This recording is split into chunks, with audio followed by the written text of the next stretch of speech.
Chapter 7. The 20th Century 1. Greeks and Arabs. The Church is the living image of eternity in time. Father Georges Florovsky. The Orthodox Church of today exists in 5 different situations. There are, first, the Orthodox who live in the area of the Eastern Mediterranean, as a minority in a society that is predominantly Muslim. This is basically the situation of the 4 ancient patriarchates of Constantinople, Alexandria, Antioch, and Jerusalem. This last exists under Muslim rule in Jordan, but not, of course, in Israel. Secondly, there are 2 Orthodox churches, Cyprus and Greece, in which a church-state alliance of the Byzantine type still persists, although in an attenuated form.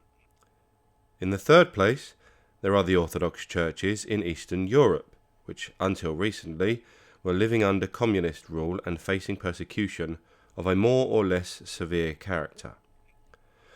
This is by far the largest of the 5 groups, comprising as it does the churches of Russia, Serbia, Romania, Bulgaria, Georgia, Poland, Albania, and the Czech and Slovak republics, and amounting to over 85% of the total membership of the Orthodox Church today. Fourthly, there are the Orthodox communities of the diaspora, living in the Western world, and formed mainly of immigrants and exiles and their descendants, but including also some Western converts. Fifthly and finally, there are some small missionary movements within Orthodoxy, with communities in East Africa, Japan, China, Korea, and elsewhere. Altogether, these 5 groups amount to about 150 to 200 million persons, of whom perhaps 50 to 80 million are in some measure actively practicing their faith. The present chapter will be devoted to the first 2 of these 5 groups, to the Greeks and Arabs living in a Muslim environment, and to the Greeks belonging to what are fundamentally still state churches. The next chapter will look at the Orthodox in what used to be termed the Second World, behind the now vanished Iron Curtain. The third chapter is devoted to the Orthodox dispersion and to present-day missionary work within Orthodoxy. 1. The Patriarchate of Constantinople, which in the 10th century contained 624 dioceses, is today enormously reduced in size. At present within the Patriarch's jurisdiction are 1. Turkey, 2. Crete and Dodecanese, 3. All Greeks of the dispersion, together with certain Russian, Ukrainian, Polish and Albanian groups in emigration. On these, see chapter 9. 4. Mount Athos, and 5. Finland. This amounts in all to about 6 million persons, more than half of whom are Greeks dwelling in North America. At the start of the 20th century, Turkey contained a population of nearly 2 million Greek Orthodox, including a flourishing community of 250,000 in Constantinople, Istanbul. But following the disastrous defeat of the Greek army in Asia Minor in 1922, large numbers of these Greeks were massacred, especially in Smyrna. Worse was to follow. Under the terms of the Treaty of Lausanne, July 1923, there was an exchange of populations, whereby all the Orthodox were expelled to Greece. Many thousands died en route during a deportation. Only the Greek population in Istanbul and its immediate environs was allowed to remain. Even here they existed under restrictions. Apart from the Patriarch himself, Orthodox clergy were forbidden to appear in the streets in clerical dress, but the same rule applied also to Muslim clergy. The position of the Greeks in Istanbul worsened in the 1950s because of Turkish resentment over the movement in Cyprus for union with Greece. Enosis. In a savage anti-Greek and anti-Christian riot on 6th of September 1955, 60 out of the 80 Orthodox churches in the city were sacked or gutted, and incalculable damage was done to Christian property, with widespread raping and some loss of life. Kyrie eleison. For several hours, the Turkish authorities did little to intervene, allowing the rioters a virtually free hand. In the years that followed, many Greeks fled from Istanbul in fear, while others were forcibly deported, and by the early 1990s, the Greek community had dwindled to a mere 3,000 or 4,000, mostly elderly and poor. The Patriarchate's printing press was shut down by the Turkish authorities in the early 1960s, and all its publications suspended. The celebrated theological school on the island of Halki, near Istanbul, was forced to close in 1971. There were even rumours that the Patriarchate itself would be expelled from Turkish soil, but in fact this did not happen. In the 1980s, however, there was a slight improvement in the situation. The Turks gave permission for the main building of the Patriarchate, accidentally burnt down in 1941, to be fully reconstructed, and it was reopened in 1987. Also, the Patriarch and bishops, whose movements for some 20 years had been severely circumscribed by the Turks, were allowed once more to travel freely abroad. Since the closure of Halki, the Patriarchate has had to depend on theological schools in Crete, Patmos, Athos, North America and Australia. It maintains 2 active foundations in Greece: the Patriarchal Institute for Patristic Studies at Vlatodon Monastery, Thessalonica, opened in 1968, which publishes the scholarly journal Kleronomia, and the Orthodox Academy at Gonia, Crete, also established in 1968, which is especially concerned with social and ecological studies. Under the Patriarchate there is likewise the Orthodox Centre at Chambesi, near Geneva, Switzerland, which has particular responsibility for promoting inter-Orthodox relations. The most celebrated occupant of the ecumenical throne since the Second World War has been Patriarch Athenagoras, in office 1948-72. A bold visionary, he devoted himself particularly to 2 tasks: the strengthening of links between the different Orthodox churches, especially the Rhodes Conferences, and the promotion of worldwide Christian unity. His initiatives in this second sphere, and especially his attempts at rapprochement with Rome, were sharply attacked by more conservative Orthodox in Greece and elsewhere. His successor, Patriarch Demetrius, in office 1972-91, a man of peace and prayer, did much to restore confidence, but pursued basically the same policy in his work for Christian unity. Patriarch Bartholomew, elected 1991, a specialist in canon law who has studied in Rome, maintains close links with Western Christendom. Mount Athos, the main centre of Orthodox monasticism over the past millennium, is not only Greek but international. Of the 20 ruling monasteries, at the present day 17 are Greek, 1 Russian, 1 Serbian and 1 Bulgarian.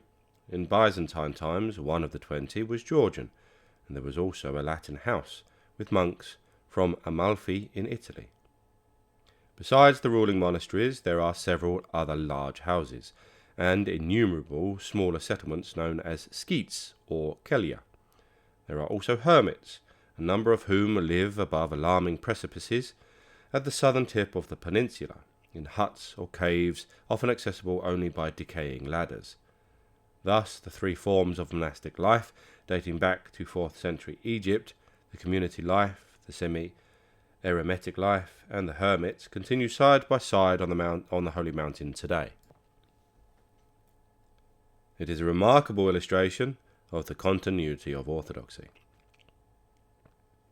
The period from 1914 to the mid-1960s was a time of decline for the Holy Mountain. There was a spectacular decrease in numbers. At the start of the century, there were about 7,500 monks, of whom nearly half were Russians. The Russian monastery of Saint Panteleimon, Rusikon, had by itself nearly 2,000 members. Father Amphilochius, spiritual father at Patmos, used to recount to me the impression made of him as a Greek by the Russians singing when he visited Saint Panteleimon around 1912. It was the nearest he had ever known to heaven on earth.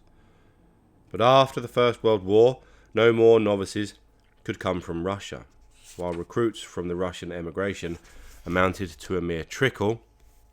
By the 1960s, there were less than 60 monks at Rusicon. Whoa! After 1945, the supply of novices from Romania, Bulgaria and Serbia was also drastically reduced. At the same time, very few young Greeks made their way to Athos. By the late 1950s, there was a regular decrease of about 40 to 50 monks annually, and in 1971 the total monastic population had sunk to only 1,145. That's terrible. Almost all of these were old men. In human terms, it seemed doubtful whether the Holy Mountain had any future. Only a minute proportion of the monks was well educated, and Athos had largely ceased to exercise an effective spiritual influence in Greece or in worldwide orthodoxy. It would be a mistake, however, to judge Athos or any other monastic centre by numbers or learning alone, for the true criterion is not size or scholarship, but the quality of the spiritual life. Even in this period of outward decadence, high standards were maintained in some houses, notably at the monastery of Dionysia, under Father Gabriel, 1886 to 1983, abbot for nearly 50 years. One of the monks here, Father Theoklitos, wrote a remarkable study of the monastic life entitled Between Heaven and Earth, in Greek, Athens, 1956, which showed clearly the continuing vitality of Athonite spirituality. In a hidden and unostentatious way, the mountain went on nurturing saints, ascetics, and men of prayer formed in the classic traditions of Orthodoxy. One such was Saint Silouan, 1866 to 1938, proclaimed a saint in 1988, at the Russian monastery of St. Panteleimon. Of peasant background, a simple and humble man, his life was outwardly uneventful. But he left behind him some deeply moving meditations, poetic in style and profound in their theological vision, which have been edited by his disciple Archimandrite Sophrony, 1896 to 1993, and published in many languages. Another such monk was Father Joseph, 1898 to 1959, a Greek who lived in the semi-eremitic settlement of New Skete, gathering round him a group of disciples dedicated to the practice of noira prosevchi, mental or inner prayer, signifying in particular the Jesus prayer. So long as Athos continued to produce men such as St. Silouan and Father Joseph, it was by no means failing in its task. Suddenly and unexpectedly, after this half-century of external decline, there began in the late 1960s a new chapter of Athonite history. Signs of fresh life became evident, at first faint and hesitant, but by the 1980s, clear and unmistakable. In the first place, there was an influx of new monks. After sinking to a low point in 1971, with only 1,145 monks, numbers slowly picked up, and by 1990 there were about 1,500 monks resident on the mountain. In itself, this may not seem a very striking improvement. More significant, however, has been the shift in the age pattern. In 1971, the great majority were over 60 years old. By 1990, the majority were under 40. The change in many monasteries was nothing short of dramatic. Houses, which in 1971 were silently decaying, occupied by perhaps a dozen aging inhabitants, only half of them able to attend services. After no more than 10 or 15 years, were full of young and active members with scarcely a grey beard in sight. Much more important than the quantity of new arrivals has been their quality. Many of them are not only highly educated but spiritually gifted. Some have talents as writers, others as spiritual fathers and confessors. There is a renewed sense of prayer on the mountain. The liturgical services, often performed in the recent past in a perfunctory manner, are now marked by attentiveness and joy, and the monks receive communion far more frequently. The singing is vastly improved. Through this new generation of monks, Athos has acquired once more an articulate voice heard with respect outside its own boundaries, and it is acting again as a beacon and powerhouse for Orthodoxy as a whole. What are the reasons for this striking transformation? It is not easy to say. One factor, however, is undoubtedly the presence in many communities of an abbot possessing the gift of eldership. What draws recruits to a particular monastery is most commonly the presence of a spiritual father able to provide personal guidance. Among the abbots especially valued as gerontes, or elders, from the late 1960s onwards, have been Father Vasilios of Iveron, formerly of Stravronikita, author of the widely read study Hymn of Entry, Father Emilianos of Simonos Petrus, Father George of Grigoriou, and Father Ephraim, until recently abbot of Philotheo, a disciple of Father Joseph of New Skete. Problems still remain. The non-Greek houses continue to be depleted in numbers, and the Greek civil authorities, contravening the spirit and sometimes also the letter of the legal constitution of Athos, make it exceedingly difficult for recruits to come from Romania and the Slav countries. That's such a shame. There have been several serious fires, some inside the monasteries, some in the surrounding forest. The stillness of Athos is being eroded by an ever-expanding network of roads, by a growing number of vehicles, and by a steadily increased flood of visitors, mainly Greeks rather than foreigners.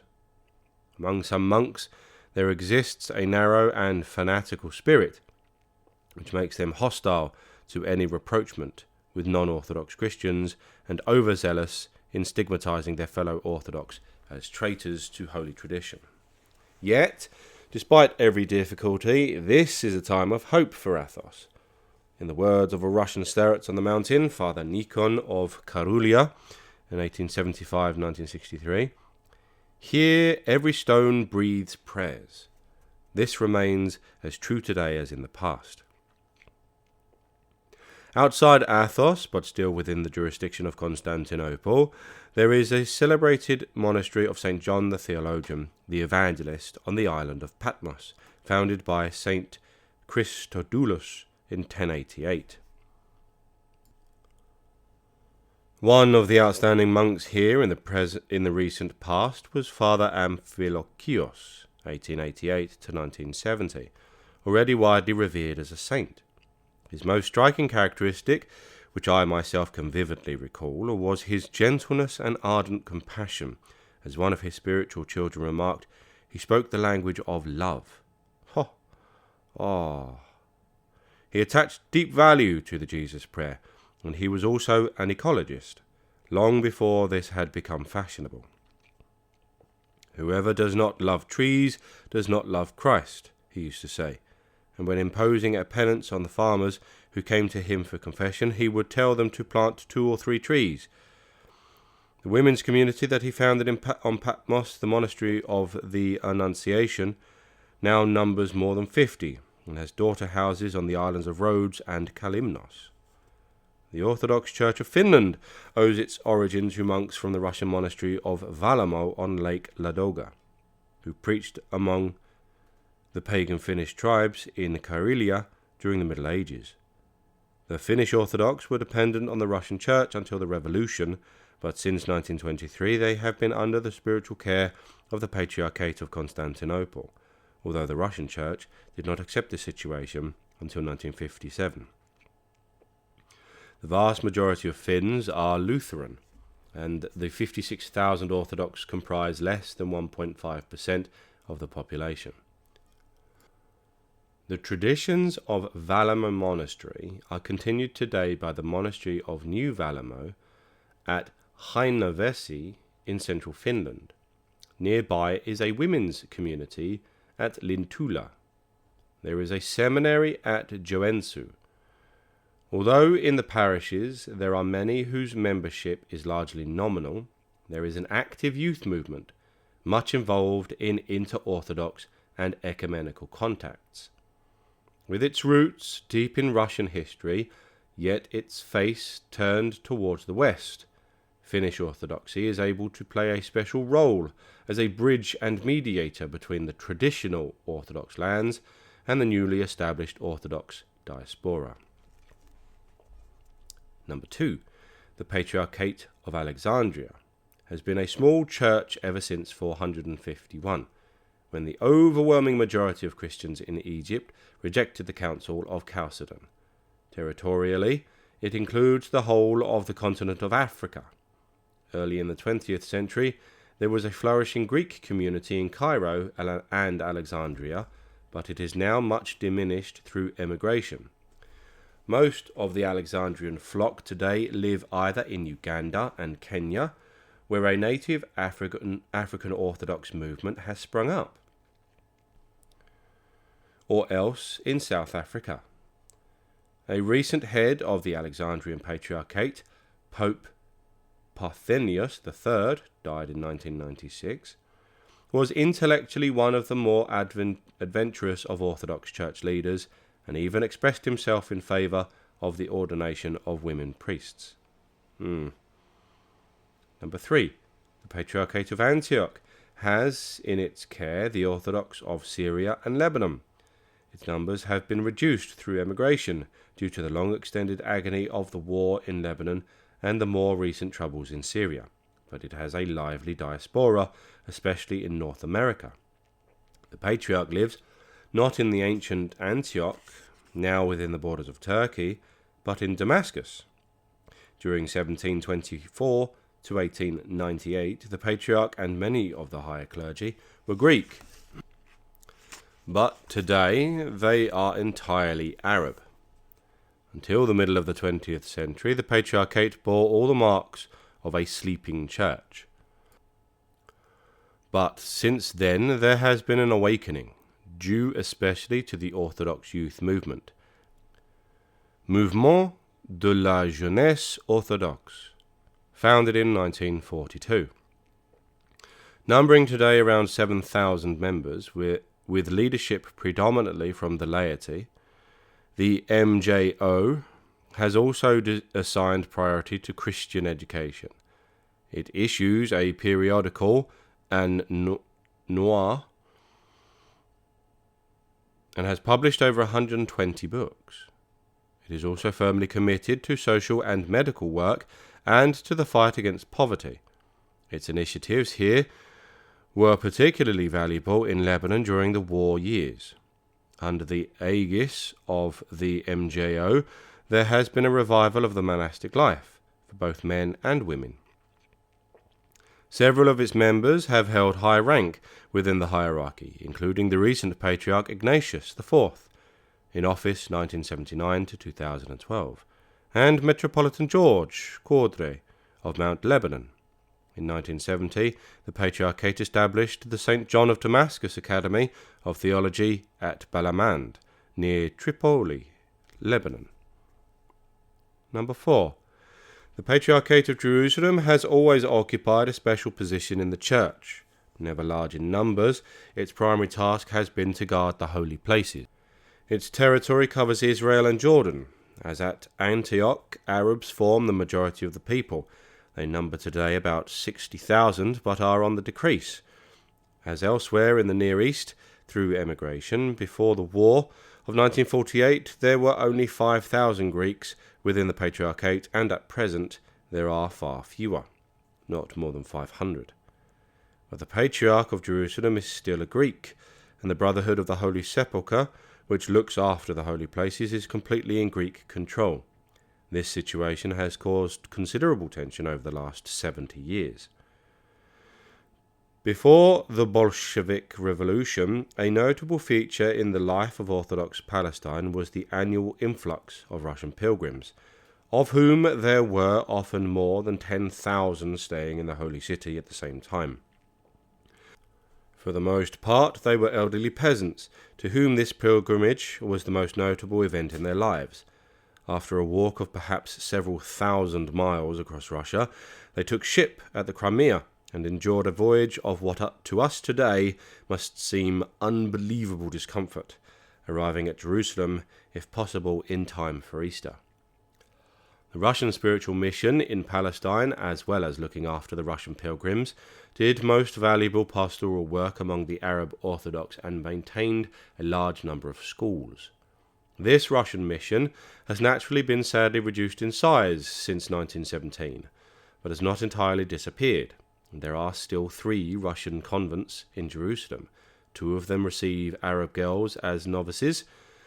With the recent changes in Russia, Russian pilgrims have begun to reappear in the Holy City, while the number of Greek pilgrims increased noticeably in the 1980s. The Church of Sinai is sometimes reckoned as autocephalous, but is more correctly classified as autonomous, since its leader is consecrated by the Patriarch of Jerusalem. It consists basically of just a single monastery, St. Catherine's, at the foot of the mountain of Moses in the Sinai Peninsula, Egypt. The monks, who are Greeks and number about 20, have pastoral care of the Christian Bedouin families living in the region, and also of a small monastery for women nearby.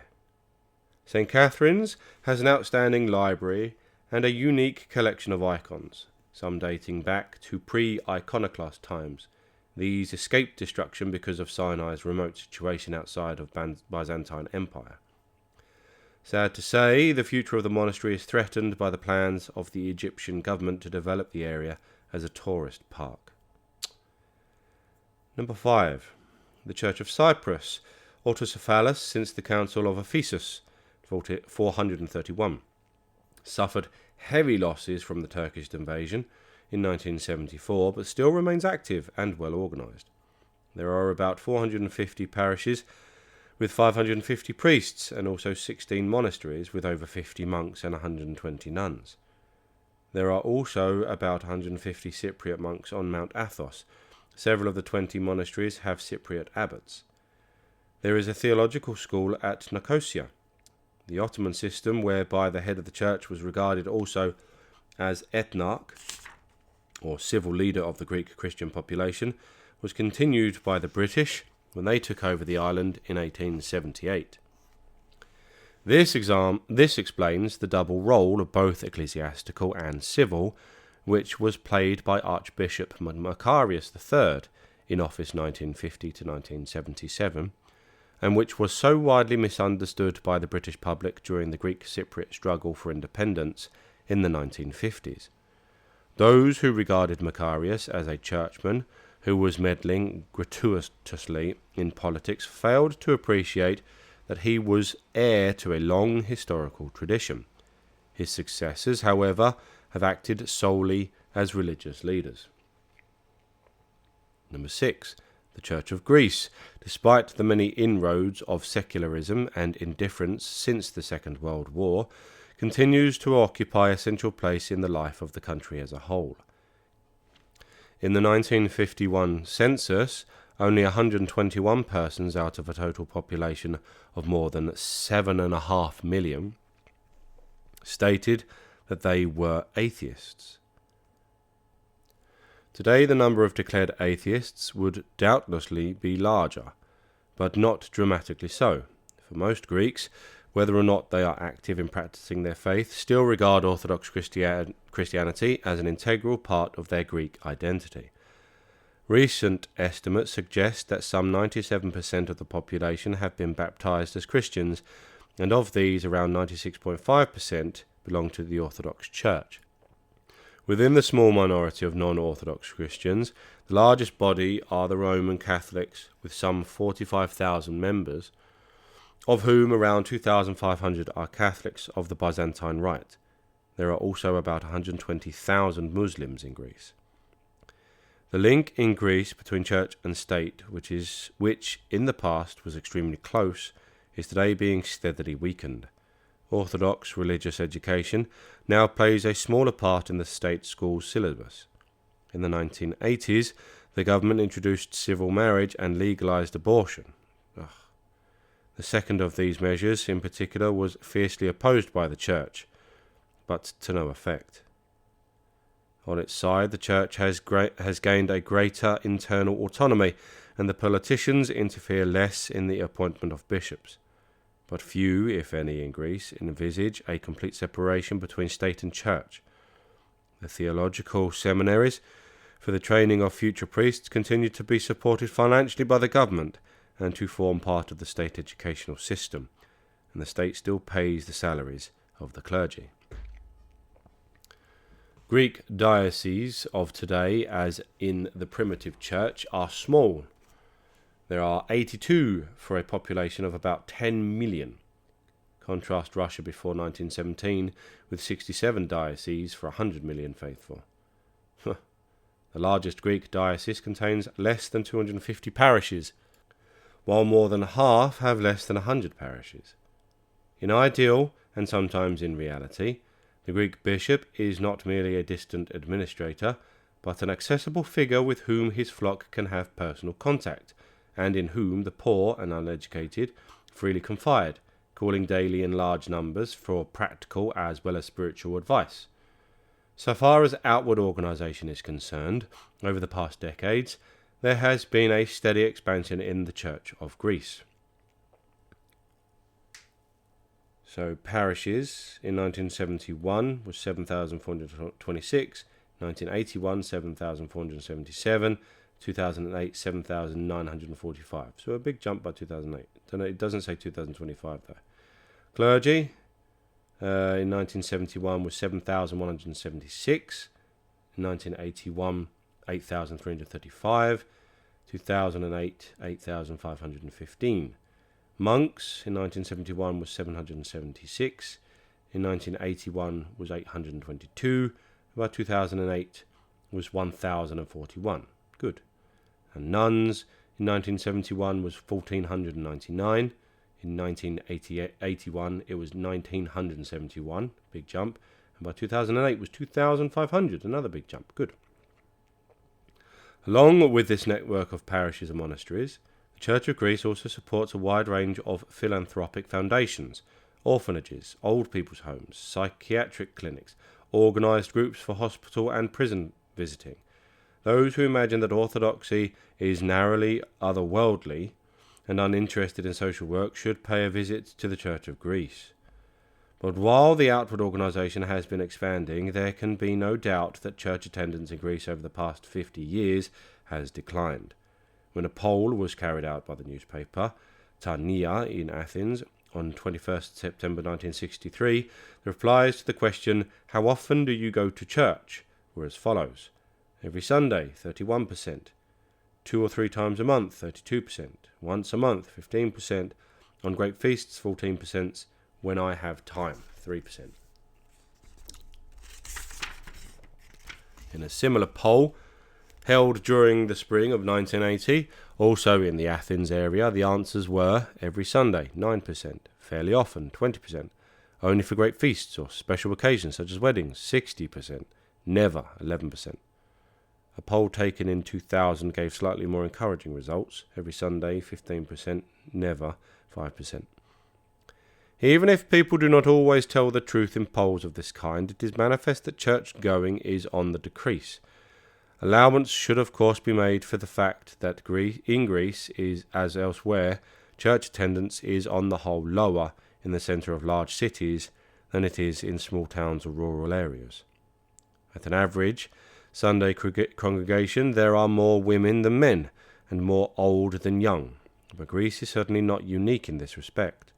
Many students in higher education and young people generally were alienated from the church because of the apparent collaboration of the hierarchy with the military dictatorship during 1967 to 74. At the time when Archbishop Hieronymus I was head of the Greek Church.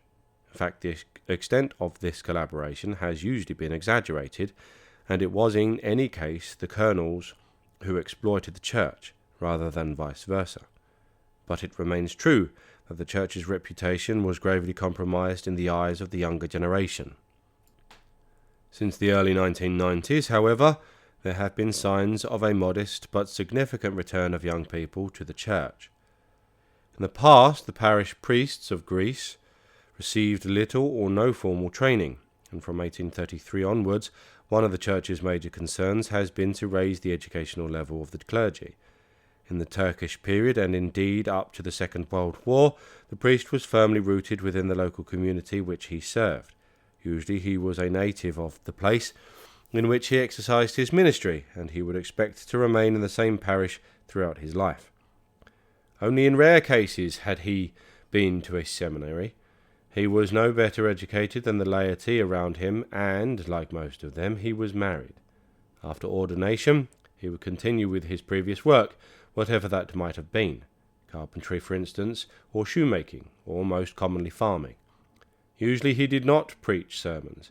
That was done, if at all, by the bishop or by visiting monks, or perhaps by lay preachers appointed by the bishop.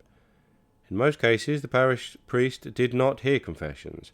For this, his flock would probably go to a nearby monastery or rely on visiting monk priests, but the sacrament of confession came to be much neglected during the Turkocratia. This firm association between pastor and flock had undoubted advantages in the stable agricultural society of the past. Greek Orthodoxy was fortunate to avoid the cultural gap between priest and people that has generally existed, for example, in the Church of England since the Reformation. But in the 20th century, with the rise of educational standards in Greek society as a whole, there was an obvious need for parish clergy who could teach, preach, and give spiritual guidance. Otherwise, in the contemporary world, especially in the cities, the parish priest risks being marginalized. He is no longer, as he once was, a natural leader within the community. The contemporary Church of Greece has, in fact, developed an elaborate program of theological education. There are 2 faculties of theology in the universities of Athens and Thessalonica, but by no means all the theological students here intend to be ordained. There are, in addition, over 30 theological schools of various levels. Scarcely anyone is ordained today unless he has studied some theology either at university or at seminary. The number of theology graduates among the clergy is at last showing a significant increase. In 1919, out of 4,433 clergy serving in the Church of Greece, less than 1%, no more than 43, not counting the bishops, had a university degree in theology. In 1975, the number of theology graduates was still only 589, about 8% of the total clergy. But by 1981, there were 1,406 graduates in theology, and in 1992, there were 2,566. That is still less than a third of the clergy as a whole, but it represents a marked improvement. Not that degrees and diplomas necessarily make a good priest. That's for sure. What is the present state of theology in Greece? During the past 200 years, the university professors in theology have produced a formidable corpus of scholarly writing. 2 works are particularly representative of this tradition of scientific theology. The Dogmatics of Christos Androutsos, 1869-1935, first published in 1907, and its successor, the 3-volume Dogmatics of Panagiotis Trembelas, 1886-1977, published in 1959-61. Similar in approach, although briefer, is the synopsis of Ioannis Karamiris, 1904-1991. Weighty and systematic though these books are, they are also in some ways disappointing.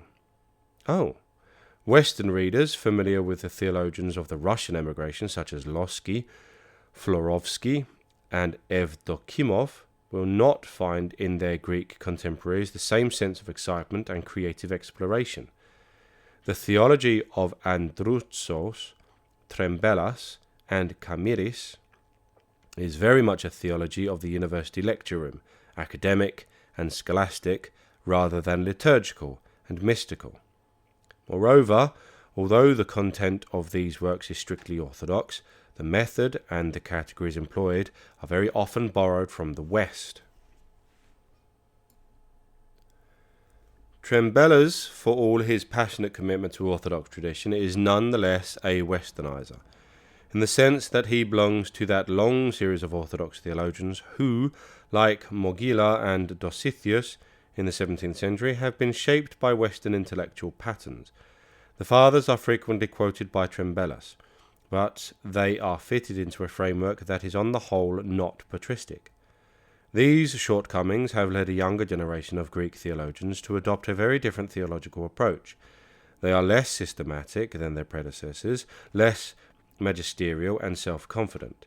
They are much more critical of Western intellectual categories. They make use of the mystical theologians such as Isaac the Syrian and Simeon the New Theologian, whom their predecessors altogether neglected. They lay emphasis on the apophatic approach and give full scope to the essence, energies, distinction elaborated by Gregory Palamas. The boldest and most controversial of these younger theologians is Kallistos Ware, who adopts a strongly personalist approach, partly indebted to the existentialism of Heidegger, but drawing also and much more fundamentally on the dogmatic and ascetic writings of the Fathers. Important contributions have also been made by Panagiotis Nellis, 1936-86, whose early death has been a sad loss, by John Zizioulos, Metropolitan of Pergamon, and by Father John Romanides. They do not by any means agree invariably with Ioannidis, or indeed with each other, but they all alike share a desire to develop a style of theology that will be, as they see it, both more faithful to the mind of the Fathers and more responsive to the anguish and thirst of the present-day world. In Greek religious art there has been a similar reaction against westernization. The debased Italianate style, universal at the beginning of the 20th century, has largely been abandoned in favour of the older Byzantine tradition. A number of churches in Athens and elsewhere have recently been decorated with a full scheme of icons and frescoes, executed in strict conformity with the traditional rules. The leader of this artistic renewal, Fotios Kontoglou, 1896-1965, was noted for his uncompromising advocacy of Byzantine art. Typical of his outlook is his comment on the art of the Italian Renaissance. Those who see in a secular way say that it is progressed, but those who see in a religious way say that it declined. A decisive role was played in Greek church life during the first half of the 20th century by home missionary movements devoted to evangelistic and social work. The most dynamic of these, Zoe, Life, also known as the Brotherhood of Theologians, was started by Father Eusebius Mathopoulos in 1907, although its roots extend back to similar movements during the late 19th century. It has a semi-monastic structure. All its full members, who are exclusively male, whether laymen or priests, bishops are not allowed to be members, are celibate, although they take no permanent vows. From its foundation, Zoe has advocated frequent communion, wider use of the sacrament of confession, regular preaching, catechism classes for children, organised youth groups, and Bible study circles. All of this is surely admirable. Indeed, the main points in the programme of Zoe have now been taken over and applied by the Greek Church as a whole. But while Zoe has done much that is highly positive, its secrecy and its authoritarian spirit, here it resembles the Roman Catholic movement, Opus Dei, have made it many enemies. The influence of Zoe was at its height during 1920-60, but has diminished since then. In the early 1960s, a split occurred among its members, and a rival organisation, Sotia, was set up. In the 1970s, Zoe was accused of links with the Colonels, in large measure unjustly, and this did further damage to its standing. The moralistic, puritanical tone which tends to mark its publications has little appeal for the younger generation of Greeks today. Modern Greece has its kenotic saints, similar in their loving compassion to Saint Seraphim of Serov and Saint Silouan of Athos. The most widely revered is Saint Nectarius, 1846-1920. For a time Metropolitan of Pentapolis in Egypt, until he was driven from there by false accusations, In his humility, he refused to make any answer to his slanderers. His later years were spent in great poverty as chaplain to the nuns at the monastery of the Holy Trinity, which he had founded on the island of Aegina. Another such kenotic figure, a parish priest like St. John of Kronstadt, was St. Nicholas Planas, 1851 to 1932, greatly loved for his simplicity of heart and closeness to the poor. He had a special enthusiasm for all-night vigil services. The chanters were often the two writers, Alexander Papadiamantis, 1851 to 1911, and Alexander Moraitides, 1850 to 1929. What of the monastic life? The revival on Mount Athos has yet to spread on a significant scale to the men's monasteries elsewhere in Greece. Most houses are depleted in numbers, although there are some notable exceptions, such as the monastery of the Paraclete at Oropos, Attica. The women's communities, on the other hand, present a striking contrast. There has been an impressive increase since 1920, with new foundations springing up everywhere, amounting to only a few hundreds at the start of the century. The nuns in Greece are today numbered in thousands. Among the larger houses are the monasteries of St. Patapios at Loutreki, outside Corinth, of the Domitian at St. Panorama, near Thessalonica, of Our Lady of Help in Chios, and of Kekrovouni in Tinos, the island famous for its pilgrimage shrine to the Mother of God. Particularly impressive is the monastery of the Annunciation at Ormilia, Chalkidiki, northern Greece, which has over 100 nuns and novices. The community here, which depends on the Athonite monastery of Simonos Petras, has embarked recently on a special project for organic farming. The old calendarists in Greece also have several large monasteries for women. Changes are happening in Greece society today with bewildering rapidity. To those who first visit Greece 50 years ago, it seems now a new and unfamiliar world. Is the Church responding to these fresh challenges with sufficient resilience? It has not been easy for the hierarchy to provide the imaginative leadership that is essential at such a time of crises and opportunity.